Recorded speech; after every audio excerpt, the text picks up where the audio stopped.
My father-in-law looked me dead in the eyes and said I should be grateful they let me sleep in their garage. I was holding his grandchild, his own blood, 8 months old, with her daddy's eyes and my stubborn chin. And this man, standing in his $3,000 suit in his perfectly manicured backyard, wanted me to say thank you for a cot next to the lawnmower. My name is Susie O'Connell. I'm 29 years old.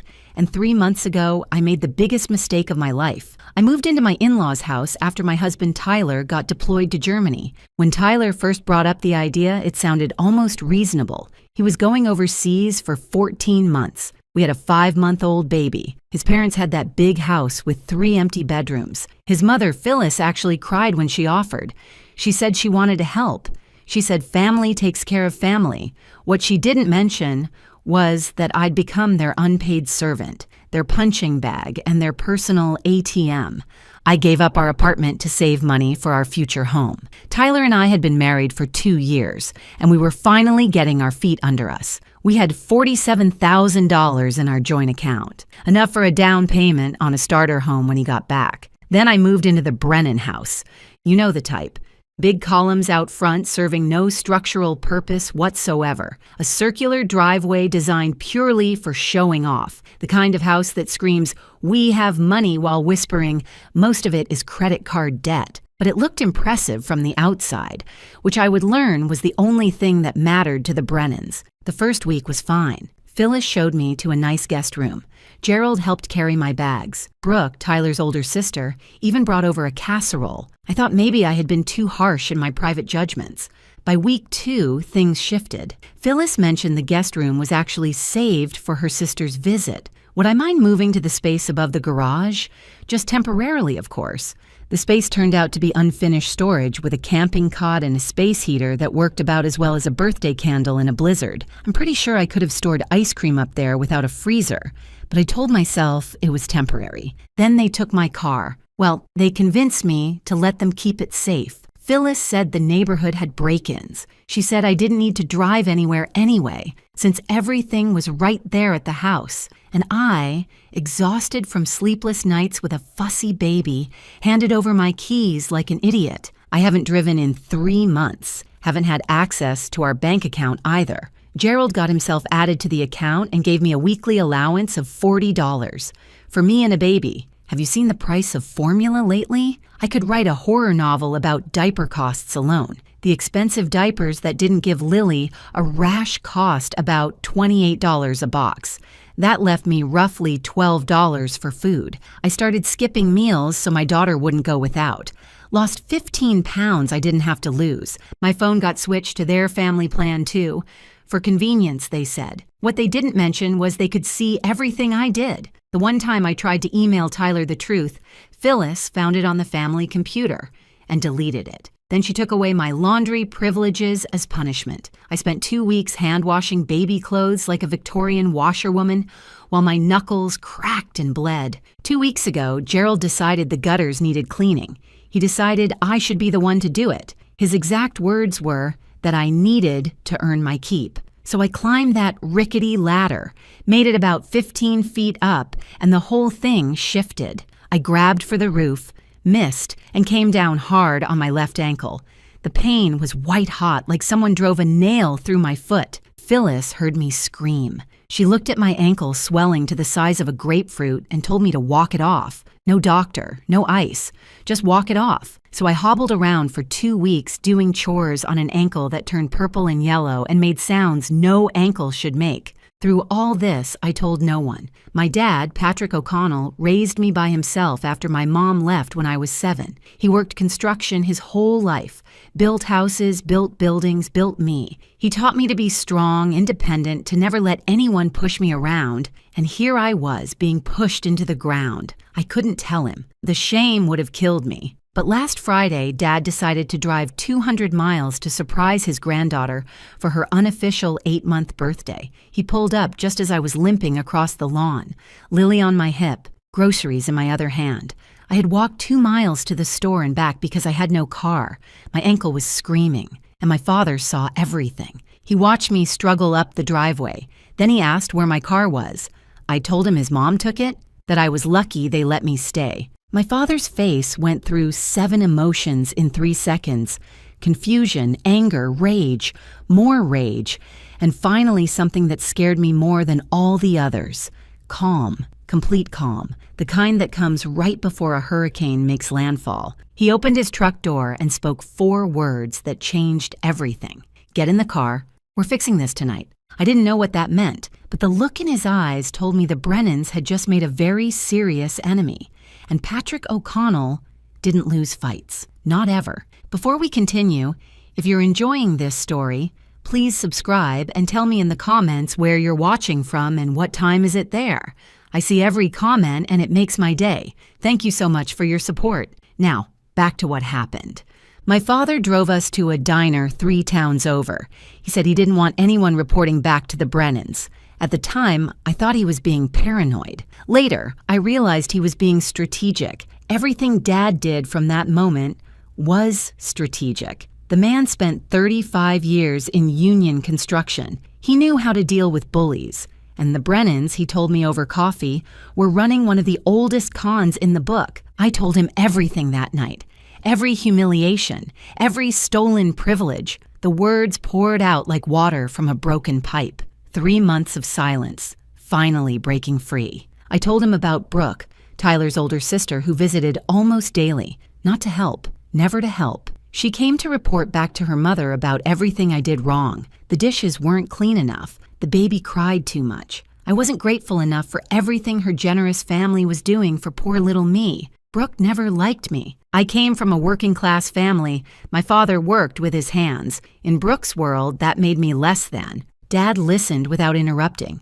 When I told him about Phyllis monitoring my emails, his knuckles went white. When I mentioned the latter, I thought he might flip the table, but he just nodded and asked one question. "What else haven't you told Tyler?" That's when I broke, because I hadn't told Tyler anything. Every video call, his parents were in the room, listening, monitoring. If I tried to text something real, they checked my phone. I was completely cut off from my own husband, but it was worse than that. Phyllis called Tyler regularly on her own phone, gushing about how wonderful everything was, how happy Susie seemed, how grateful I was. She made it sound like I was thriving. And Tyler, stuck on a base 6,000 miles away with limited internet and no reason to doubt his own parents, believed every word. Dad asked about the bank account. I told him Gerald handled everything. I got my $40 on Mondays, and that was all I saw of our money. Dad asked if I still had login access. I said I thought so. I'd never actually tried since moving in. My father smiled then. Not a happy smile. The kind a chess player makes when they see checkmate 3 moves away. He dropped money on the table and said we were going to Kinko's. Kinko's at 11 at night is a strange place. There was a guy in a bathrobe making copies of something I chose not to look at. And there was me, logging into a bank account I hadn't seen in 3 months. The numbers didn't make sense at first. We should have had around $47,000. Tyler's military pay had been depositing automatically. There should have been more by now, not less. But the screen showed $8,200. Nearly $39,000 had vanished. Dad pulled up a chair and said we should look at the transaction history. We printed page after page, and the story they told was ugly. Transfers to BB Holdings, LLC. $15,000 over 3 months. I had no idea what that was until Dad searched and found Brooke's Instagram boutique. She'd been selling healing crystals to gullible women, rocks that looked like they came from a parking lot after a rainstorm. 0 real customers and apparently 0 conscience about where its funding came from. Cash withdrawals every few days, big ones, 500 here, 300 there. The pattern matched Phyllis's lifestyle perfectly. Her twice-weekly salon appointments, her shopping trips to stores I couldn't afford to walk into, her lunches with church ladies where everyone pretended to be humble while comparing designer handbags, marina fees and boat club memberships.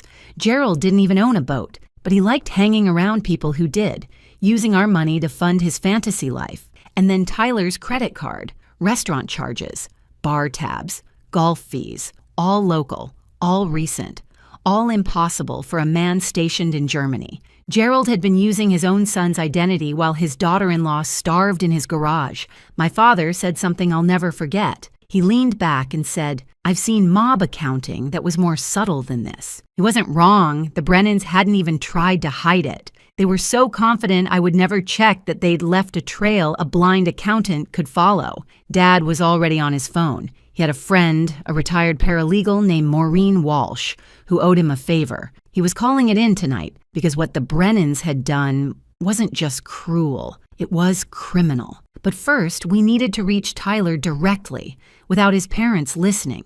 Maureen Walsh showed up at Kinko's at midnight in fuzzy pink slippers and a Michigan sweatshirt. She looked like someone's grandmother arriving to bake cookies. She was not there to bake cookies. Within 5 minutes of reviewing our printouts, she'd identified 3 criminal charges the Brennans could face: financial exploitation, fraud, and the big one, identity theft. Using Tyler's credit card without permission wasn't just disgusting.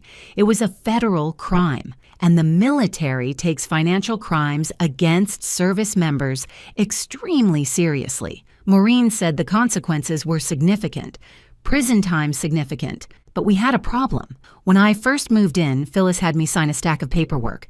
Insurance forms, she'd called it. Emergency contacts. I'd been exhausted with a 5-month-old who wasn't sleeping. I signed whatever she put in front of me. Who reads paperwork from their mother-in-law?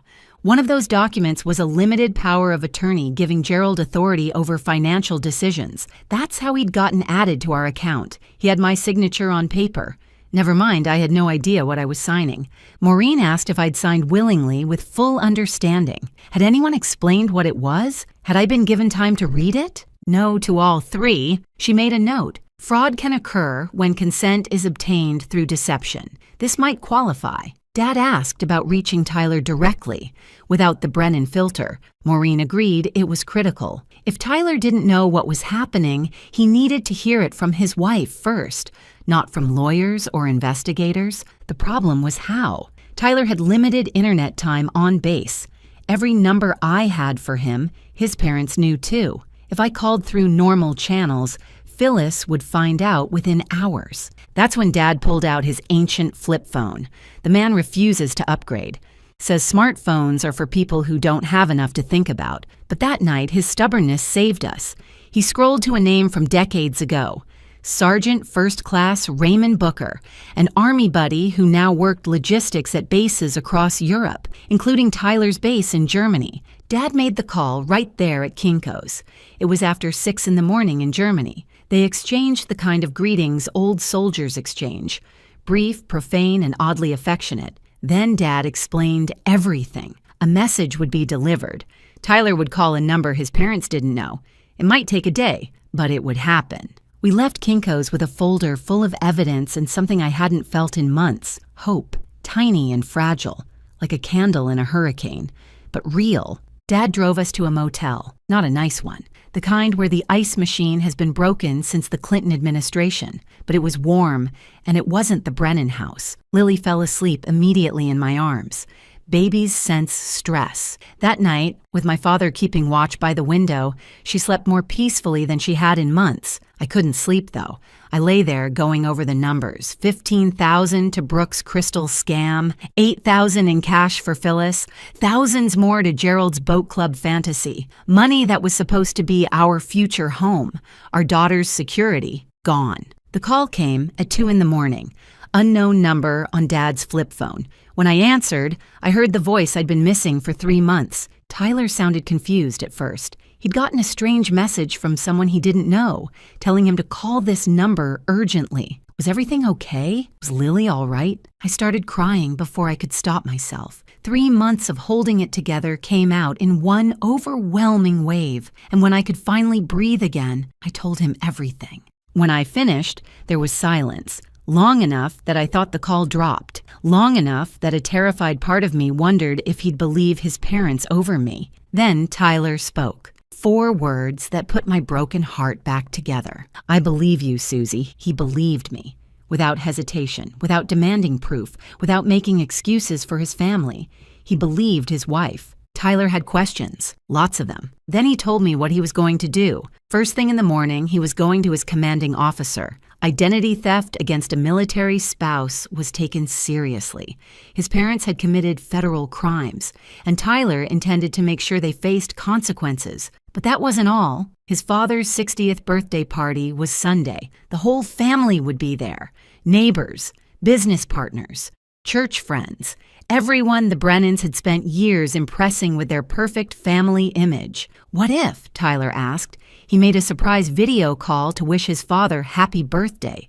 What if that call didn't go the way Gerald expected? I could hear the cold anger in his voice. This wasn't just about justice anymore. This was about exposure, about ripping away the mask and showing everyone the real monsters underneath. I told Tyler I loved him.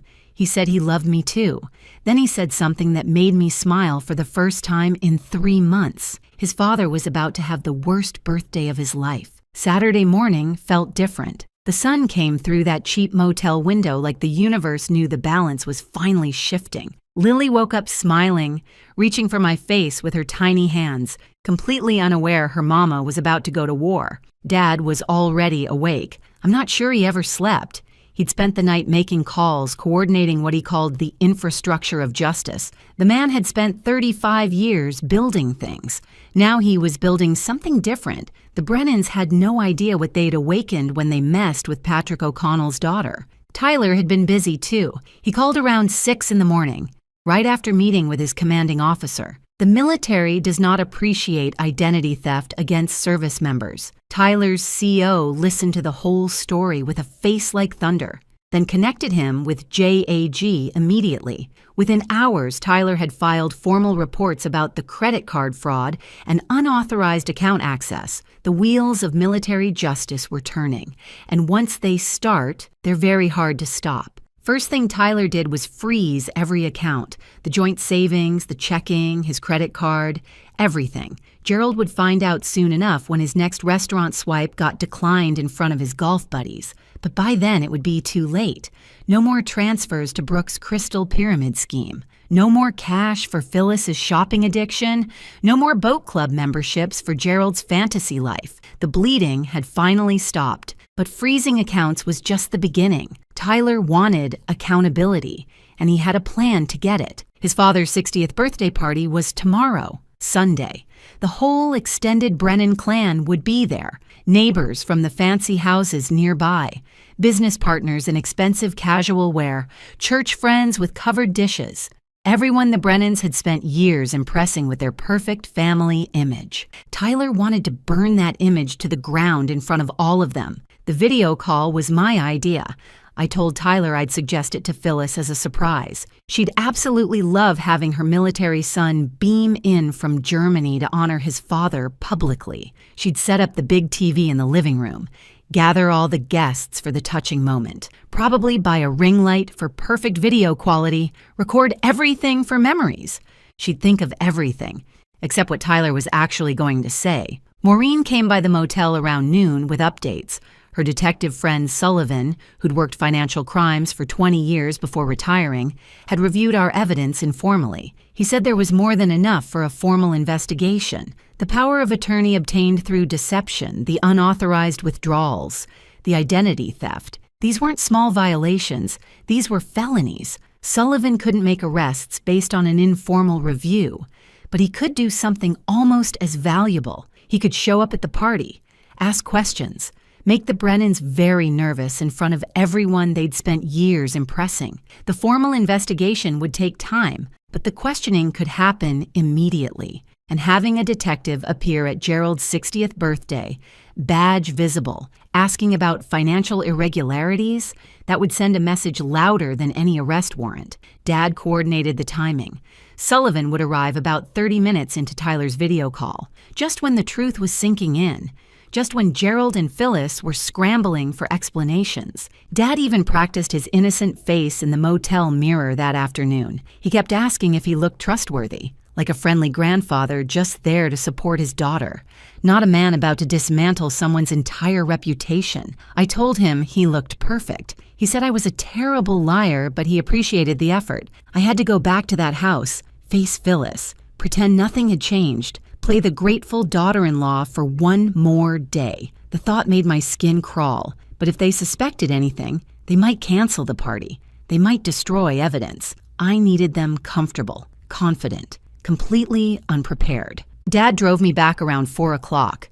Before I got out, I texted him exactly where I'd hidden my packed bag in the garage, behind the old paint cans on the metal shelf near the lawn equipment. He'd grab it tomorrow while everyone was distracted by the party. Walking back into that house was one of the hardest things I've ever done. Phyllis met me at the door with her usual tight smile, the one that never quite reached her eyes. She asked where I'd been. I told her my father wanted some grandfather-granddaughter bonding time. She seemed annoyed I'd left without asking permission, but had too much party preparation on her mind to push it. I waited until she was arranging centerpieces before making my move. I mentioned that Tyler had called my dad's phone since mine was acting up. He wanted to surprise his father with a video call during the party. Wished Gerald happy 60th in front of all the guests. You should have seen Phyllis light up. For a moment, I almost felt bad for her. Almost. She immediately started planning. The big TV in the living room, right after the cake cutting. She'd make sure everyone gathered. She'd even bought a ring light last month that would be perfect. It would be so special, she kept saying. I smiled and agreed. Oh yes, I said. It would definitely be something to remember. By the way, if this story is hitting close to home, please give it a like and share it with someone who needs to hear this. Your support helps me keep telling these stories. And trust me, what happens at that birthday party is something you don't want to miss. Sunday morning arrived gorgeous. Blue skies, light breeze, perfect temperature.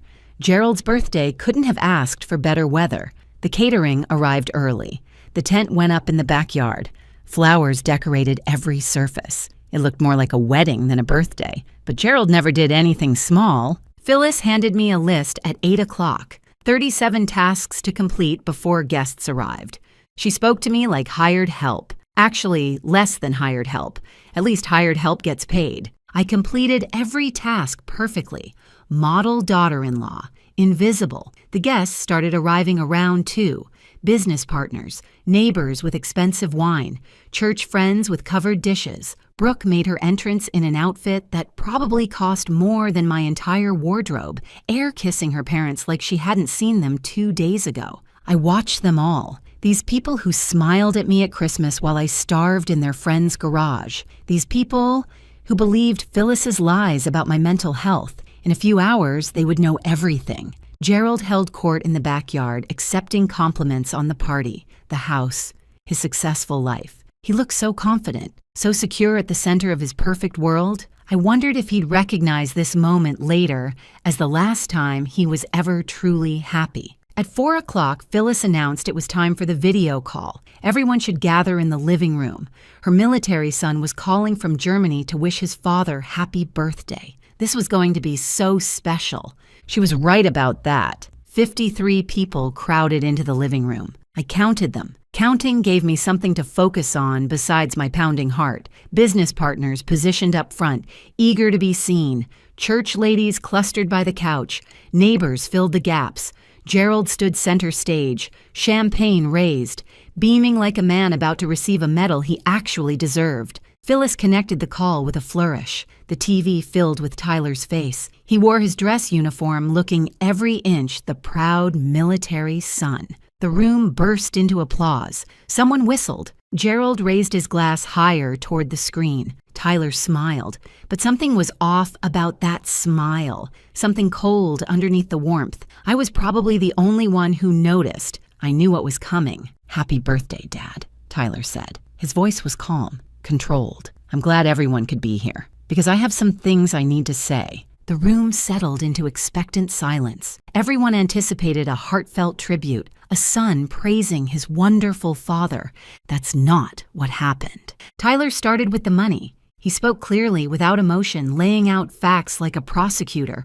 $47,000. That's what he and his wife had saved for their future, for their first home, for their daughter's security. $8,200. That's what was left. Someone in this room stole almost $39,000 from his family while he served his country overseas. The room went completely silent. Gerald's smile froze on his face. Phyllis looked like she'd swallowed something rotten. $15,000 went to BB Holdings, LLC, Tyler continued. That's Brooke's company, Dad. The one selling crystals on Instagram, the one that apparently needed my money to survive. Every head in the room swiveled toward Brooke. She'd gone pale under her expensive makeup. Her mouth opened and closed like a fish yanked out of water. She looked at her parents for rescue. None came. $8,000 in cash withdrawals, Tyler said, matching Mom's spending habits perfectly, her salon appointments, her shopping trips, her lunches with all you lovely church ladies. The church ladies shifted uncomfortably. A few looked appalled. Most just looked fascinated, the way people can't look away from car accidents. Gerald's business partners were exchanging glances, doing mental math. If he'd steal from his own son, what might he do to them? But Tyler wasn't finished. There's also my credit card, the one I've never given anyone permission to use. Someone's been charging restaurant meals, golf fees, bar tabs, all local, all while I've been stationed in Germany. His eyes found Gerald through the camera. Dad, want to explain how that's possible? Gerald's face had transformed, confident to confused to angry to something I'd never seen before. Fear, real fear. His mouth opened, probably to spin some lie. He never got the chance. The doorbell rang. Phyllis, operating on hostess autopilot, answered it. Detective Sullivan stood on the porch, badge visible. He apologized for interrupting the party, said he was following up on a report of financial irregularities. He had questions for Gerald and Phyllis. It would only take a few minutes, unless they'd prefer continuing this conversation at the station. The room erupted. Gerald's business partners suddenly remembered urgent appointments. Church ladies whispered frantically. Neighbors backed toward exits, not wanting their names associated with whatever was happening. But everyone froze when Tyler's voice cut through. I'm not finished. 53 people stopped moving. The detective stood in the doorway watching. Tyler told them about me. The garage, the cot next to the lawnmower, the $40 that was supposed to feed 2 people. The car taken away, the phone monitored, the emails deleted. He told them about the ladder and my ankle, about being told to walk off an injury that might have been a fracture, and he told them about the lies, the stories Phyllis spread about my mental health, the whispers that I was unstable, couldn't be trusted with my own baby, the campaign designed to destroy my reputation, so if I ever spoke up, nobody would believe me. I watched faces change around the room. Church ladies who'd believed Phyllis, who'd probably spread those stories themselves, looked sick. Neighbors who'd seen me limping and never offered help couldn't meet my eyes. They'd all been fooled. They'd all played their part without knowing it. Phyllis tried to interrupt, called it lies, misunderstandings, a troubled girl making up stories, but her voice was shaking. Her perfect composure was cracking. Nobody looked at her with sympathy anymore. They were looking at her like they'd never really seen her before. Gerald tried another approach, turned to his business partners, called it a family matter that got out of hand, said they could work it out privately. One partner, a silver-haired man named William, asked a simple question. Did you use your son's credit card, Gerald? Gerald didn't answer. His silence said everything. Detective Sullivan suggested Gerald and Phyllis come to the station voluntarily, answer some questions, clear up these misunderstandings. Tyler spoke one last time. He looked at me through the camera. Susie, take our daughter and go with your father. I'll be home as soon as I can. I love you both. Then he looked at his parents, the people who raised him, the people who'd stolen from him and abused his wife and lied to his face for 3 months. He didn't say goodbye. He didn't wish his father happy birthday. He just ended the call. The screen went black, and Gerald's perfect world went black with it. I walked to the door where Dad was waiting. He had my bag from behind the paint cans. Lily's car seat was ready in his truck. Phyllis grabbed my arm as I passed. Her nails dug into my skin. She hissed that I'd regret this, that she had lawyers, connections, people who owed her favors. I looked at her hand on my arm, then at her face. This woman who'd made my life a nightmare for 3 months, who'd smiled while stealing my money and starving me and freezing me and isolating me from everyone who loved me. I smiled at her. A real smile. The first genuine one I'd worn in that house. Then I said 5 words I'd dreamed about for months. I'm not scared of you. I pulled free and walked into the sunshine. Behind me, Sullivan was beginning his questions. Gerald was stammering. Phyllis's voice was rising in panic as everything crumbled around her. I didn't look back. Not once. I climbed into Dad's truck, buckled Lily in, and watched the Brennan house disappear in the mirror. The sun was setting, orange and pink streaking across the sky like the world was celebrating with me. The next few weeks were a blur of legal proceedings and phone calls, but for the first time in months, every update brought another small victory. Gerald and Phyllis were formally charged 10 days after the party. Financial exploitation, fraud, identity theft. The prosecutor added more charges once investigators really started digging. Turns out Gerald had been skimming from his business partners for years, too. Smaller amounts, harder to detect, but they added up. By the time everything was tallied, he was facing both state and federal charges. His lawyer told him to prepare for significant prison time. Phyllis tried playing victim, told anyone who'd listen that she had no idea about the financial crimes. Nobody bought it. The evidence showed she'd been an active participant in everything. The cash withdrawals matched her shopping trips. The communication monitoring was her project. The lies about my mental health were her creation. She was facing her own charges now. Brooke's situation was almost funny. Her Instagram boutique had never been properly registered with the state. She'd never paid taxes on the $15,000 she took from our account. When investigators looked into her business, they found a mess of violations. Her influencer dreams died the day the state tax authority sent her a letter demanding back payments plus penalties.